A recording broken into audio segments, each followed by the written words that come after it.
Hello, everyone. Welcome back to the Card Talk SlabStox Market Report. We are here for the month of August. I'm joined this month, as always, by Aaron from SlabStox. We're gonna have a couple guests join us. A couple things got changed around, so we're gonna adjust that for next month. So it'll just be me and Aaron solo this week. So, Aaron, say hello to the people.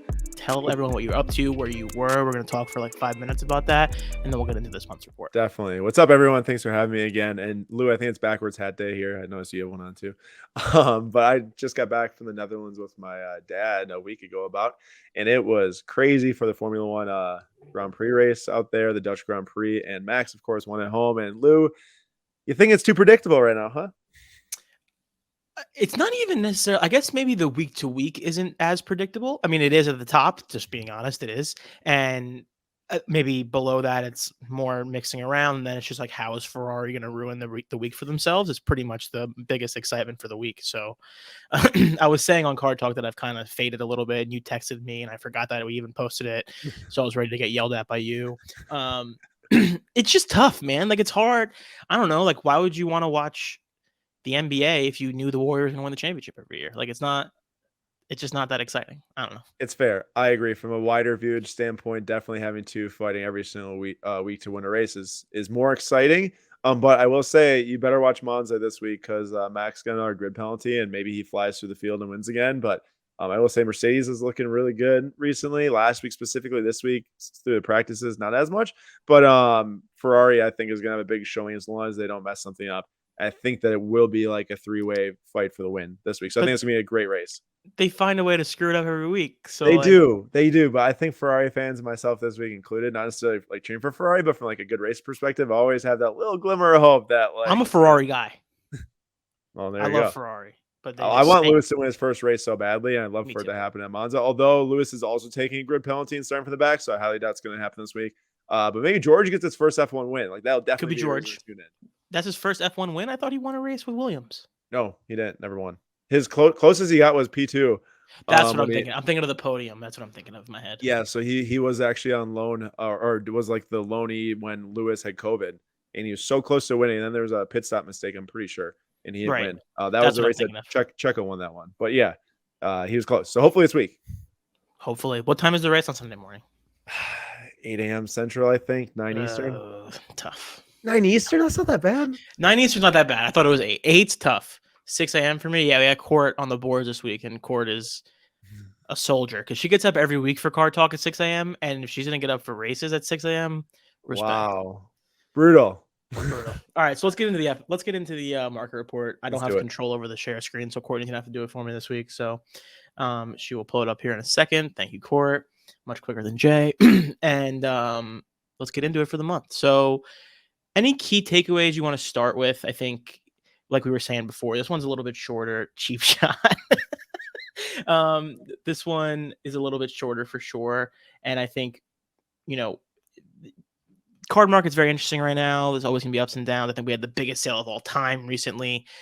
So I'm excited to get into it here. So what are your key takeaways from this? Yeah, for sure. It's a shorter one. The last couple of months, we're just introducing the whole idea of a monthly market report. I think this is going to be a good quick read for anyone that wants to go read it. So if you haven't read it yet, 137pm.com to read the monthly market report. Just type in SlabStox into the search bar or sports card market, and you'll find it.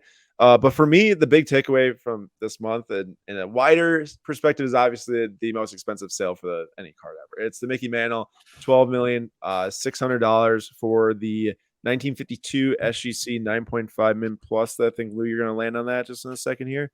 Wait, no, Lou can't. Can you scroll, Lou? I can scroll. I just can't bring it up and down. Oh, okay. Well, there it is right there. So there is there's the Mantle that sold for $12.6 million. There's 3 PSA 10s out there, but this one sold for $12.6 million. And before that, Honus Wagner's, SGC 2 and SGC 3 are the most expensive in the $7 million, $6 million range. And it really does go to show you got to find copy of a rare vintage card. It's going to sell for the most out there. We have not seen a modern card yet touch these heights, although there are some that will. The triple logo man from 04 exquisite PSA 10 of LeBron, Kobe, and Jordan owned by Shine, that would definitely do numbers like this, but we haven't seen it yet publicly. And I don't know, big deal for the market, I'd say, just from the standpoint of it gets people reading about the market. Some people will say, whatever, 12.6 million. who's the 0.0001% that this will affect? Well, it's actually a little bit bigger than that because, every single major news outlet picked this thing up. My mom just texted me the other day, dude. She's at the gas station, takes a picture of the little video screen of the gas station. This card was on there, 12.6 million. Like, those are Crazy. people who had no idea maybe in the last 3 years that sports cards did something crazy. And then they go home to their closet, pull out some of their older vintage cards. And next thing you know, they're buying and selling again. That's the type of thing that affects it. Yeah, I think these super high price cards are very interesting because they these this price fuels the next PSA 8 or SGC 7 that comes, and those cards kind of comp off of themselves. But I always have a hard time using something like this as a barometer for like overall health. Because I just don't think it's the same thing, And I saw a lot of people commenting like, "Oh, this is great for cards," which it is, right? Like it's awesome, positive vibes. Like $12.6 million is a lot of money, but I don't necessarily see how this affects something outside of its own realm, meaning like vintage baseball, high grade vintage baseball.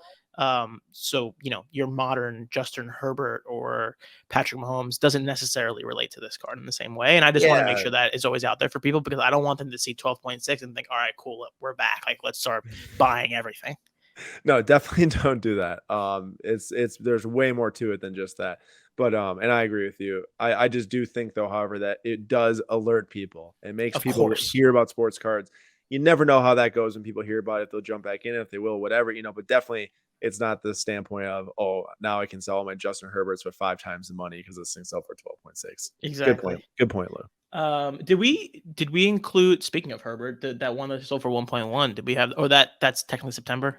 Yeah, technically September, so everyone's got to wait to see in All September. right, so we'll talk about it next month. You're never going to hear about this card that sold for $1.1 million until next month's market report. Well, I just have to say though, it's a big deal. A modern card of a prospect-ish, never won a playoff game or made to the playoffs, and for 1.1 million, that's a huge deal. So It's really funny when you put it like that. He is kind of a prospect. Like he hasn't done anything yet. They haven't no, done anything. he's put up good stats, and plenty of prospects have put up good stats.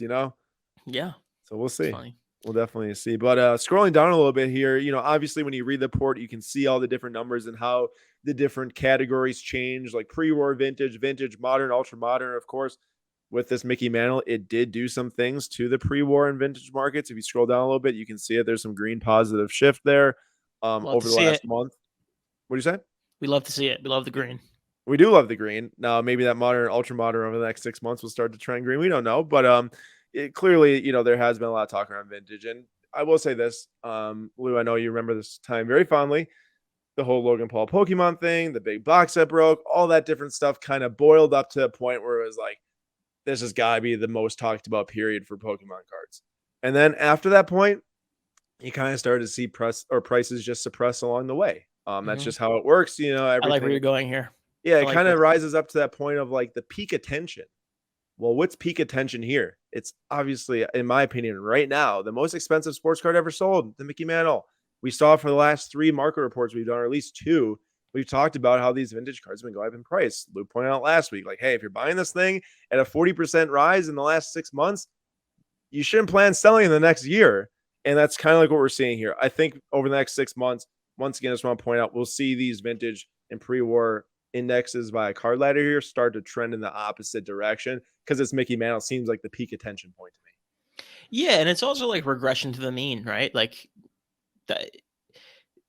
It's really hard to put this into the right words because there's a million different ways to look at it, and like, of course, we're biased and we want these cards to sell for more money just because that kind of, to be honest, like validates our own hypothesis about cards in general and all that stuff, right? So it's a little bit difficult when you see the reds and why I said I saw the green. I was like, you love to see it because it is good. It's a positive thing, but the regression to the mean is something that is inevitable when it comes to things like pre-war and vintage because pre-war and vintage became 2020's ultra modern where everything you bought was making money, and it became people in cards who had a little bit of extra cash because there is a higher entry point for this stuff, right? It's 5, 7, 10, 25, $35,000. Like those people who were buying the modern card at that price switched over to the vintage, and there's been a little bit of a flip cycle going on with that.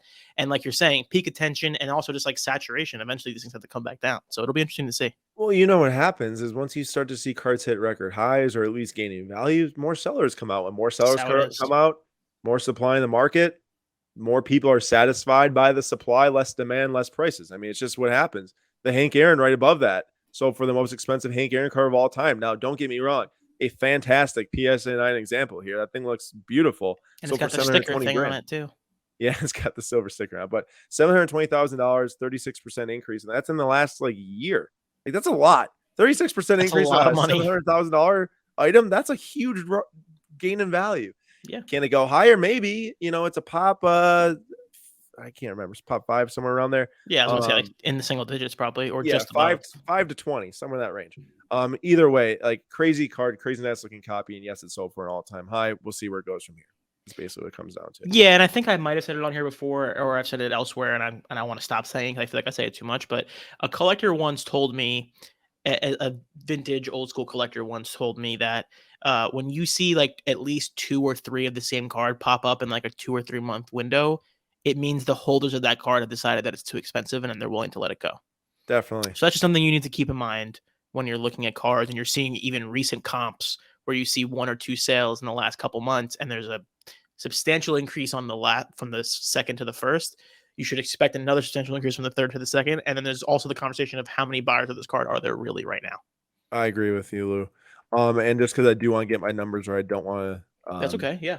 Yeah, Hank Aaron. It's a 25 pop 25 for the PSA 9. There's 2 PSA 10s, which is crazy. I mean, the PSA 10s would definitely be multi-million-dollar cards at this point.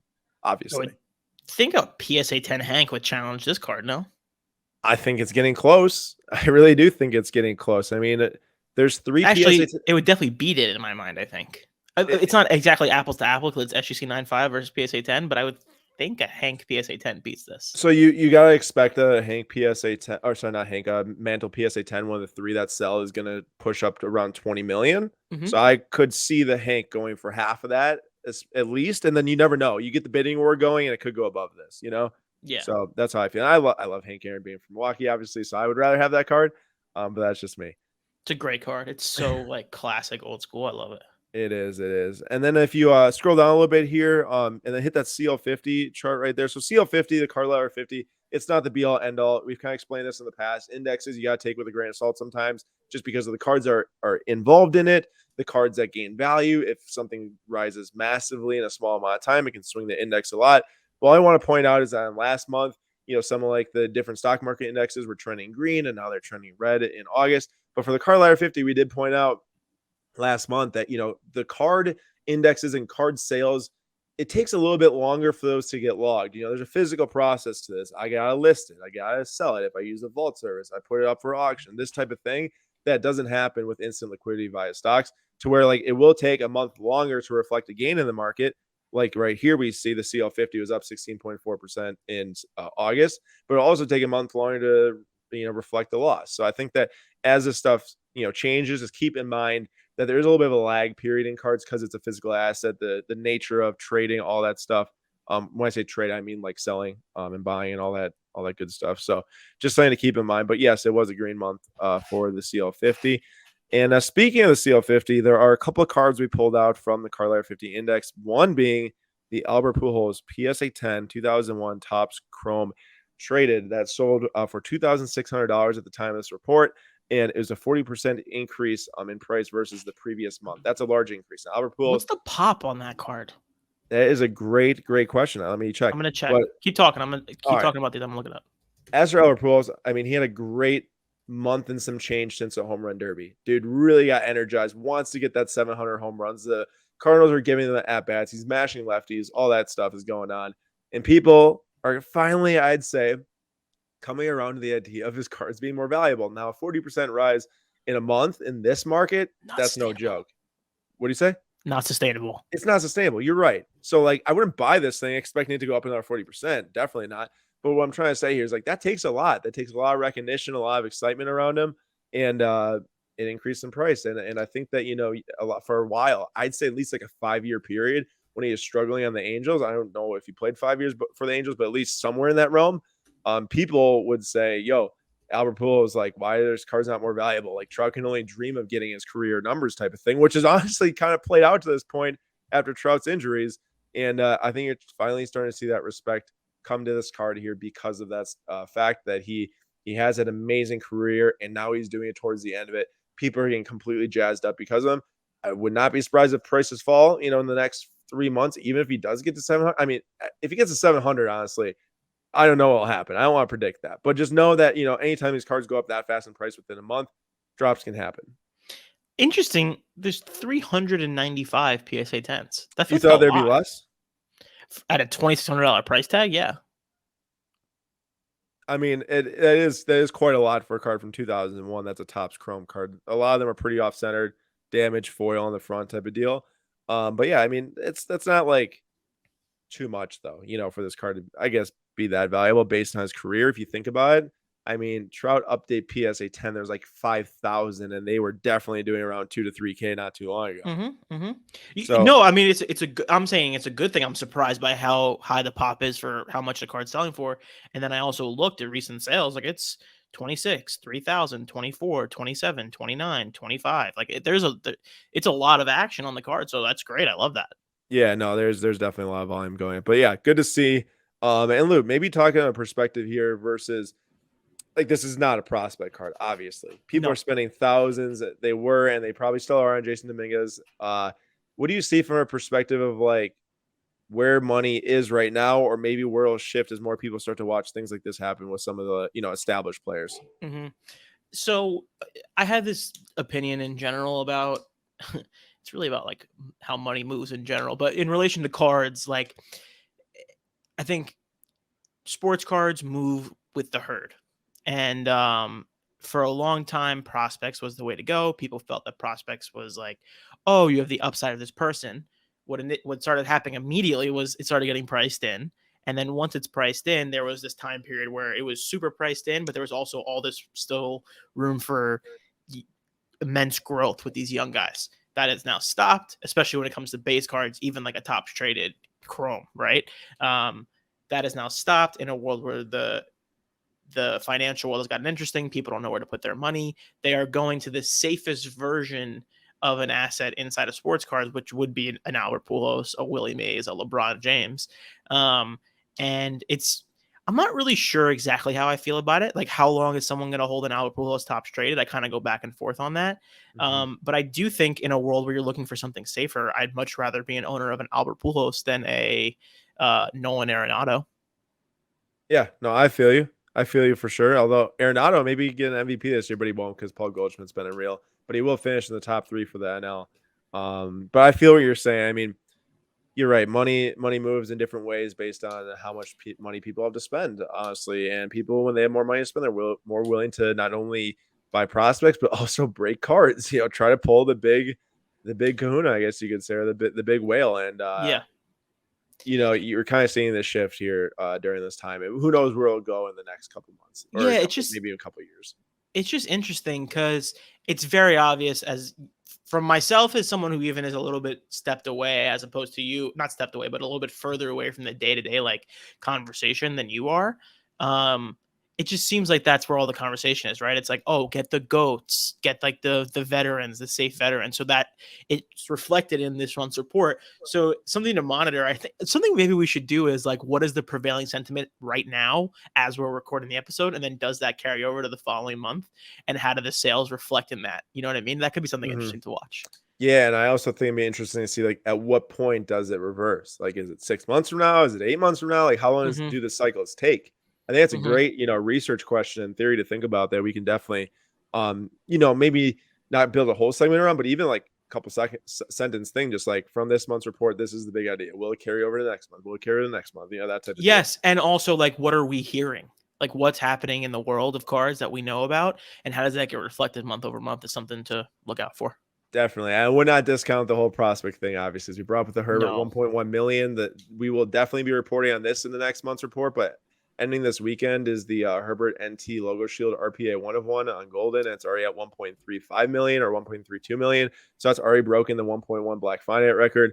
All that stuff. I mean, people are still showing out money for prospects because they know what it can lead to. The Black Finite record that sold like 3 days ago. Yeah.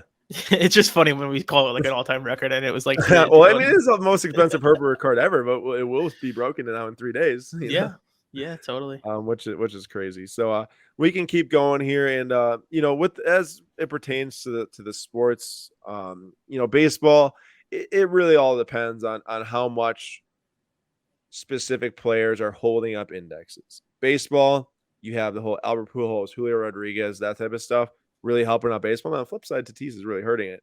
But when it comes to hockey, it's like there's really no reason why someone would go and spend more money on a specific player because of performance right now. So they don't have that counterbalance like an in-season type of deal. So it is down 7.5% over the last month with the offseason and probably with a big card to sell, which keep in mind, a couple big sales can kind of swing these things pretty fast. So always, do your research and make sure that you're kind of understanding how the overall market's moving. But we'll see what happens here with football specifically, in my opinion, which maybe this is our time to talk a little bit about football because I know you're a huge football fan. Probably watched that game last night. But how does Hawkin be on the quarterback standpoint going into the season? Yes. First games last night. What do you see over the next 6 weeks in the football market? I see Josh Allen going parabolic on a price standpoint. He is, and I hate him. I hate him with every ounce of my being. I can't believe that I had to go through you're different because you actually have it. I'm against it. So I was born into Tom Brady, not born, but my Jets fandom was born into Tom Brady. I had 20 years of Tom Brady, and then I immediately walked into Josh Allen.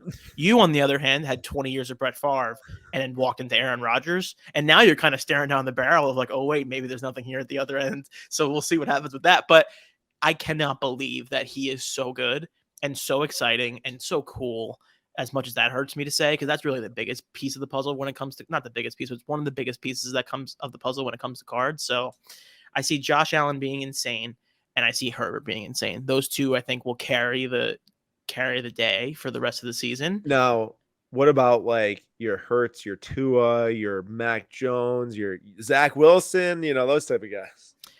So I think the chickens are going to come home to roost on those guys. And people have been spending the last 4 months hyping up Zach, hyping up Trey Lance, hyping up Tua, Jalen Hurts too. But the three guys that I mentioned are probably the lowest on the totem pole out of all of those. I think that's safe to say. So we're going to get the answers pretty quick. Trey Lance might be on the bench in 3 weeks. That's legitimately true. Yeah, when they re-signed Jimmy, I mean, that's a little worrisome And they didn't make him a captain, Aaron. They what? He's not even a captain on the team. Quarterback's the captain on Zach Wilson's the captain of the Jets. Trey's not a captain? Nope. Is Jimmy a captain? Nope. We'll see, man. So yeah, it's going to be interesting, It will be interesting, definitely. And the one thing I also wanted to do a quick sidebar on hockey. I know you mentioned there's not a really good time to buy. I'm not saying it's not a good time to buy. I'm saying it's just not. There's nothing that's going to take that thing up into the green right now. Yes, you're right. I apologize. I used the wrong word. But the reason I brought it up was you and I were texting. I was at a show a couple of weeks ago trying to buy some Rangers cards, and I had a guy who just wouldn't get off a price. And if he's listening right now, shout out to you. It's a good negotiation. I couldn't win, and I was sad. But I'm interested in hockey. I think there's a lot to be had there. Last year was a really interesting season for growth and just in general interest in the sport. And I think they're going to be looking to build on that a lot this year. So something to watch out for sure. I'm definitely a fan of hockey. I think a lot of people know that. I've got a pretty large Keandre Miller collection, shout Rangers, and then I also have some nice Kirill Kaprizov cards. So I'm very excited for this season to see what happens. I don't want to speak too much on how it's valued versus different markets, just because I do have the Keandre collection and some other nice hockey cards, but I'm a fan. That's all I'm going to say. If you like hockey, you probably like the cards, but make sure you watch the sport and enjoy the sport to get in on the cards, I'd say. Yeah. And that's how it should go with everything. That's definitely how it should go. And that was actually something I wanted to mention up here. I don't want to spend too much time on it, but all of these things is just if you are not educated, stop messing around. You're going to hurt yourself. You're going to get yourself in trouble. There's just so many negatives to just diving in without having full knowledge. Make sure you're into hockey if you're going to start buying Keandre or whatever. For people that follow me and maybe don't listen to all of the podcasts or read all the posts or whatever it is, you might say, oh, this guy just likes this stuff because it's hyped up or this or that. It's I literally watch all 3 days of Formula One for the last 2 years now. I've watched every single Chelsea match for the last 2 years now. I watch all these other matches too. It's I physically watch the stuff that I enjoy, that I collect, that I buy and sell. It's not just I think that might be some money there. There's nothing that well, I mean, obviously with there being money there, it's kind of fun to buy and sell and build your collection. Otherwise it's hard to really gain movement. Mm-hmm. But it's because I enjoy hockey too. I do from a hockey standpoint like watching the playoffs mostly because it's more exciting. I don't really have a team right now. I mean, I got Keandre. I don't really have a team. There's no the Wild or something. Well, so I lived in Minnesota for 10 years and I watched a lot of their playoff games, but It's never really got that invested in the Wild. Like not for even from a card standpoint, like a personal fandom standpoint. So Hmm. yeah, I don't know. I'm still kind of on the search for that. I'm hoping that Milwaukee gets a team so I don't have to decommit from somewhere. And then and Is that then happening? Is that like an option? it used to be a discussion point, but they're actually playing the first game in Milwaukee for like over a decade, I think. The Blackhawks and the Wild are playing here in October. I really want to go. They're Hmm. playing the Pfizer. That's usually something they do when they want to put a team in the town. They're gonna get people, and they're gonna see how if they fill up the Pfizer. If they fill up the Pfizer, they're gonna get a team here, man. That's it. It's where the Bucks play, so All we'll right, see. over to soccer, my new favorite sport. Oh yeah, yep. Soccer is a big part of this article, or for those overseas, it's football. And it's a big part of the report for a specific reason is that the World Cup is coming in November. I want to shout out really quick. I know a huge listener of Card Talk, big listener of SlabStox, and a friend of ours, Andrew St. Croix Cards. He loves Card Talk, so I gotta give him a shout out here because we interviewed him for this specific take 3. Where does the World Cup soccer card market go from here? I'm very knowledgeable soccer individual from a fan perspective and from a card perspective, and he gave us some good insights in this article, talking about the buildup over the last few years in the soccer card market. As you can see on this graph right here, this is the soccer card market over the last 3 years. It's not the CL50, it's the soccer card market, and it increased quite a bit, 1,141% rate of growth. 2019, fall of 2019 was when Tyler, I actually shout out Tyler, was talking about soccer. He's like, Aaron, you should start watching soccer. I'm like, I've never really watched in the past, but okay. Start watching it, really enjoy it, start collecting the cards.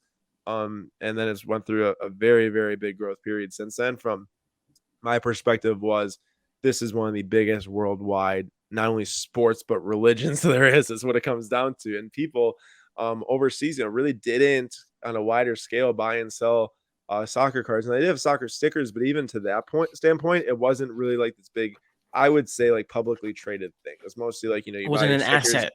Yeah, you get your stickers, you get your album, you stick in the album, this and that, and now it's a completely different ball game. Like this has exploded to big proportions, and yes, there has been some drops over the last year from, I would say like most markets will look like this, or not necessarily maybe this big a growth, but that kind of like rise and then drop over the last year.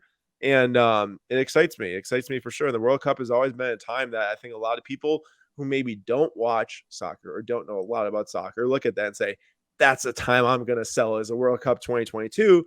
When in reality, as this report points out, it's like, hey man, you might be a little bit too late. It's like, you kind of got to time your buying and selling around. When do people look at adding to their collection to then prepare for the World Cup? How many people are going to be like buying like a couple weeks before when most people might be selling at this point because they told themselves that this is when they want to sell? And I think we're going to see a lot of supply hit the market in the next like 3 to 4 months. I don't know how you feel about this, Lou, but like I really think like, so the World Cup starts early November, like end of October into like the middle of December. You're going to see a lot of soccer cards come up for sale. A lot of people peg this date as when they're going to sell these cards that they bought like over the last 2 years or 3 years or a year, whatever it is. But in reality, with the market and how the world economy has changed since all this happened, it's kind of like hasn't really lent itself to be the time to sell in a money making aspect, to where I could see people who bought these cards because for purely financial purpose are going to say, well, I don't even really care about soccer, really care about the World Cup. I just know I was going to sell them now, so I'll sell them now anyways. What do you think? I agree with you. I think you're 100% right. This has been the 3-month period that's been pegged on everyone's calendar who's ever purchased a soccer card. They've been saying, hey, the 2022 World Cup is when this stuff is going to pop off. And they're right. They were right in that soccer is a much more popular sport today than it was 3 years ago. And they pointed to this time as a very important time. And it's actually going to work out. I think that it's going to, not even in the way that the people thought, but because it's attached to the fall, and the fall is such a big time for sports on television and the NFL and college football, and the NBA comes back and the NHL. So there's going to be a lot of stuff going on. And I think there's going to be a lot of eyes on the sport. So that part was correct.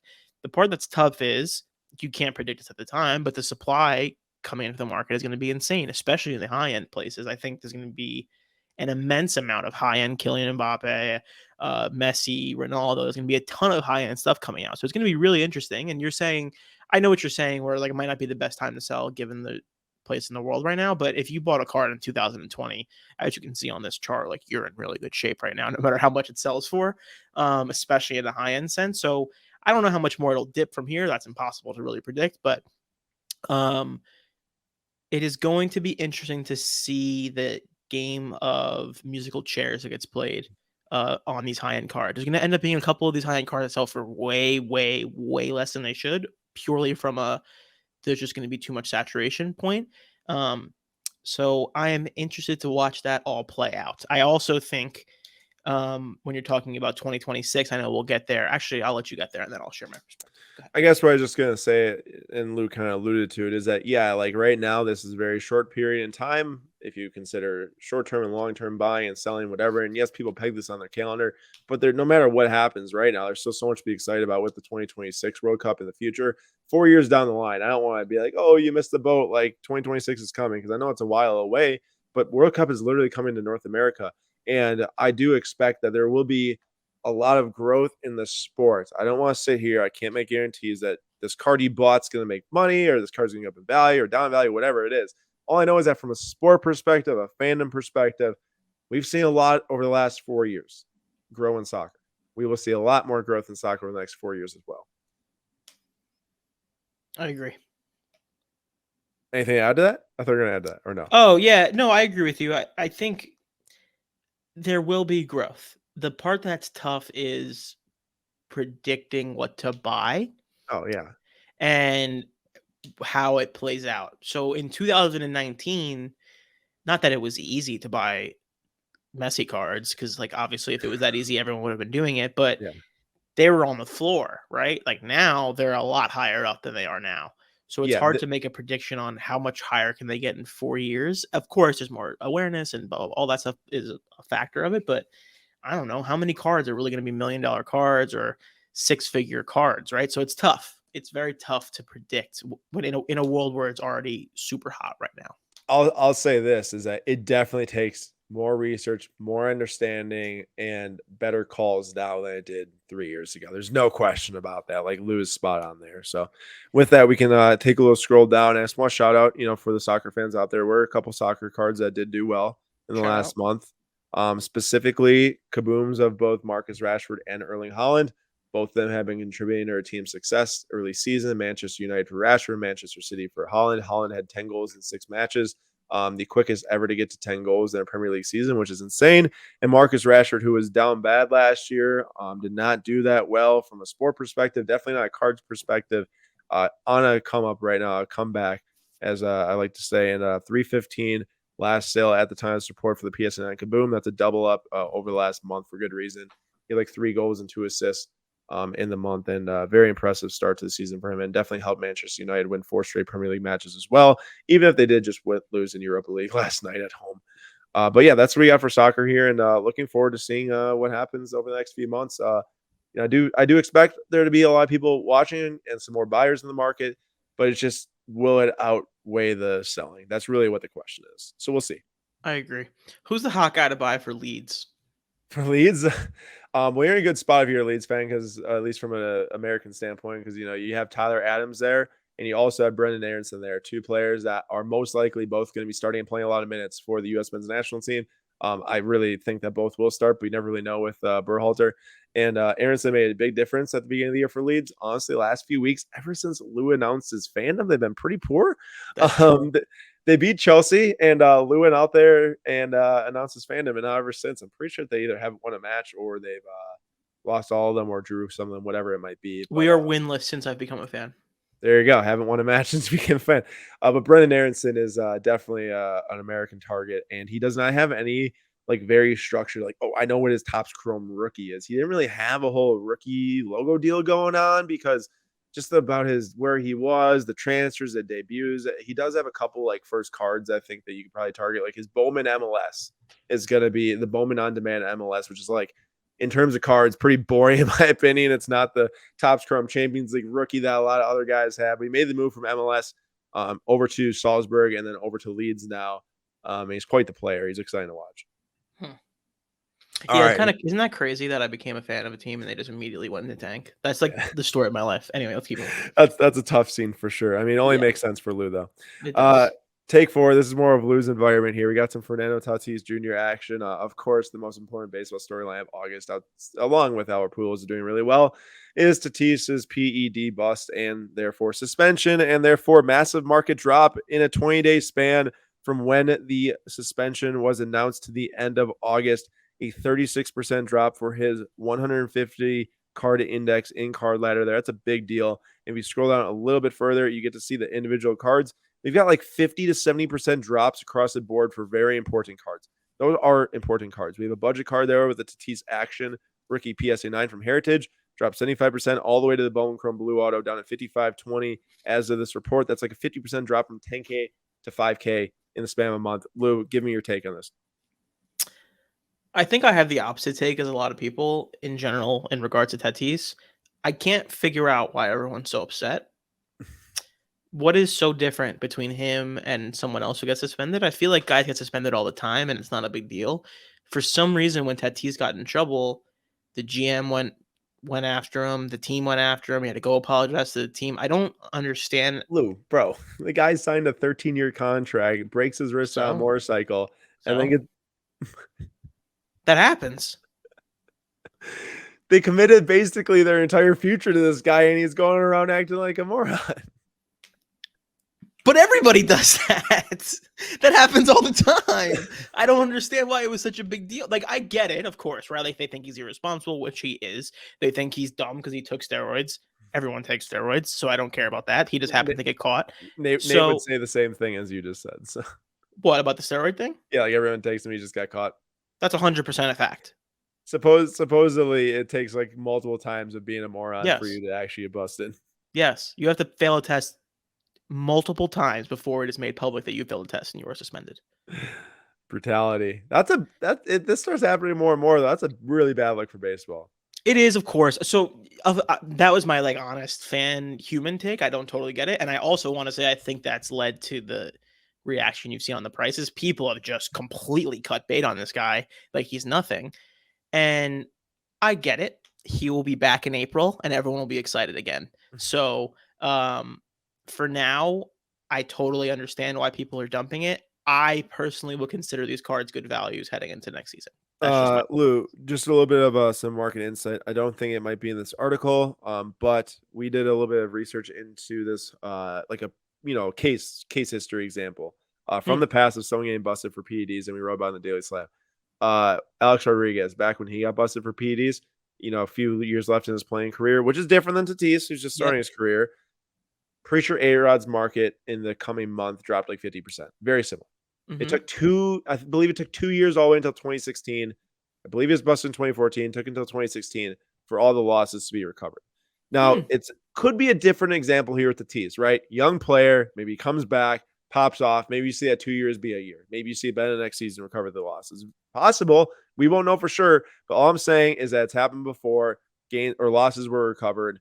And not saying A-Rod's image is completely fixed because it really isn't. In the span, I think, in the thought of a lot of baseball fans, but it's possible. I'm not saying it's impossible, Yeah, it's definitely not impossible, and it's all it'll be driven by what happens in the next 3 years, right? Like that's how not driven by, but the next 3 years his performance in the next 3 years will be a pretty big factor in how this stuff goes from a dollars and cents perspective. I think he's in a really good position with Soto now, and I think a lot of people were upset about that. So it's a wait and see for sure. He's definitely not the most responsible kid in the world so far. So hopefully he'll have a chance to make up for that heading into next year. Definitely. All right, we're good there. If anyone has any thoughts on Tatis, let us know in the comments. Yes, what you think of if his market's going to bounce back. If it's not, I would love to hear your take. I want to point out two things here really quick for who's hot, who's not. This will probably wrap up our episode. Max Verstappen, as we talked about earlier, going to go back-to-back titles here, regardless of you think he won one or not last year. He's going to win back-to-back by the record books. And the Superfractor Auto PSA 9 with the 9 autos sold for $534,000 by Golden in August. That's the most expensive Superfractor Auto from Formula One that sold, which is kind of obvious. Lewis Super Auto would have to sell for it to beat that. And then that is the most expensive Max Verstappen card. And I just want to point out that, first of all, it's a great time to sell for whoever sold it, I think, right during his really good race winning streak. And then also it's clearly helped out the rest of his cards along with his performance too. Mm-hmm. And then really quick to the not, I just want to point out that 2021 Prism stuff is getting graded, is starting to get sold, and some different things always come into graphs. So when you're reading graphs, I just want to point out that doing extra research is always important, regardless if you're, reading card ladder, just looking at different sales data points out there. But on this chart, you never know unless you looked at all the different cards that sold. But the jersey number, number 2 out of 15, or sorry, number 2 out of 125 sold on this graph. It was one of the, it was like the $3,500 point. It's good to understand that because, you might look at that and yes, this card has dropped a lot since the very first sale, but you look at that sale and you'll say, wow, this thing is tanked, which it has. But in reality, there's a difference in price between jersey number serial on a Prism card and not jersey number serial number. Now, people might disagree or agree with it, whatever, but just trying to point out here, it's always good to do extra research. And also, it's not good to buy the first graded copy that hits the market of a card that's not like out of 5 or out of 25. I think that's maybe the worst thing you could do. We should make a list of like the worst commonly made mistakes, and I think buying the first graded copy is very high on the list. It might be up there towards number 1, honestly. It's almost impossible. Like, you normally lose every time. Yeah, 100%. And this card basically sold for around 2,000 as its first was sold, and it dropped around 1,500 somewhere around there. So pretty interesting stuff. And then just the rest of the report, if you all want to hop on 1:37 p.m. to read it, it covers different card shows. There's a lot of card shows happening in September, a ton, as you can see on this list. So if you're in any of these cities, you're able to get out to them. Shout out Conomowoc, Wisconsin. There's a show on September 17th. Shout out. Shout out. Be sure to maybe check out that show. Always a great time to go. Always meet people. One of the best ways to connect to people in sports cards. It actually probably is the best way to connect to people in sports cards. And then also important releases in the market. Which, funny enough, there is actually we don't have to spend a lot of time on this, Lou, but I don't know if you heard about this. In the same exact year, I've never seen this really done before. A flagship set is releasing for 2 different seasons. So 2021 Topps Formula 1, the first time they made a paper flagship set, released earlier this year. It says here September 14th, 2022 Topps Formula 1 paper. Because of how the releases got pushed back, they're trying to get back in schedule with the actual season that's happening. A 2022 Topps Formula 1 release, the first of 2022 releases for F1. It's coming out here soon. Just interesting. That'll be big. Part of me wishes they would just skip it, but I know they're not going to do that, so I get it. But National Treasures Road to the World Cup is going to be a big product, huh? Oh, that's a massive product because they haven't released a standalone NT soccer set since 2018. Kylian Mbappe's first National Treasures card, Pulisic's first NT card. Actually, it's the only standalone National Treasures set that they ever made for soccer was 2018. And then they also put some National Treasures cards into like Chronicles. Right? They're just not doing it for me. Sticker autographs, random looking patches here. This will be a huge set, like Lou pointed out. The first Mbappe Panini autographs will be in this set, and also Prism whenever that comes out for soccer World Cup. But then September 30th, which I believe might have gotten pushed forward to September 17th around there. 2022 Topps Chrome Baseball. Huge release because not only does this include season or Series 1 rookies, but also Series 2. So you have your Wander, Topps Chrome rookies and autos, Julio Rodriguez, Spencer Torkelson, who's like Bobby Witt Jr., and then there's also a couple other guys who I know Nate would rattle off the top of his head. But for 20, bunch of guys no one's heard of but Nate. Yeah, exactly. But no, Adley Rushman's gonna be 2023. It's kind of Jordan Alvarez situation there. Yes. Put his rookies into the next year product. What about Hunter Brown? He'll be in there next year, huh? What do you say? Hunter Brown will be in there next year. I don't even know who that is. He's a beast. Is he an Astro? Yes, he's a pitcher. He's really, really good. Obviously an Astro. Obviously. I did want to point out one quick thing we don't have on here. Obviously, you would never know to put this on here. September. Actually, Courtney, we need to make a note because I'm not sure if we've officially announced the date or not or how we're doing it. But we're going to put a marker right here. If I say something bad, we're going to cancel it out and we're not going to put it in. But we'll be doing a trade night at Ryan's store September 30th in Columbus, Ohio. Myself, Tyler, Ryan, Jason's going to be there. And we're going to make it happen out there. So if you're in the Columbus area, please come to that. And end of marker, we might have to beep all that out. I want a long beep. If we can't have any of that, just a continuous beep for that 10 seconds would be great. Okay. Well, thank you everyone so much for coming to this month's market report here on the Card Talk podcast, joined by SlabStox. I hope you all enjoyed this month's market report and everything. Lou, any last thoughts? No, I mean, as always, like, please come in the comments, let us know if we're missing something. If you have thoughts on anything, please let us know. And then I also making a mental note for next month. I want to do something at the end of this of like, what have we been hearing in the last few days? And then I want to carry that over to the following month. I like it. Also, if there's any suggestions too, we're very open to suggestions. What do you want to see in the actual write-up? Or maybe it's, hey, the write-up's great, but you're not covering something in the video. Whatever it is, please let us know. Yep. That's all. See you next time, everybody. Peace and love.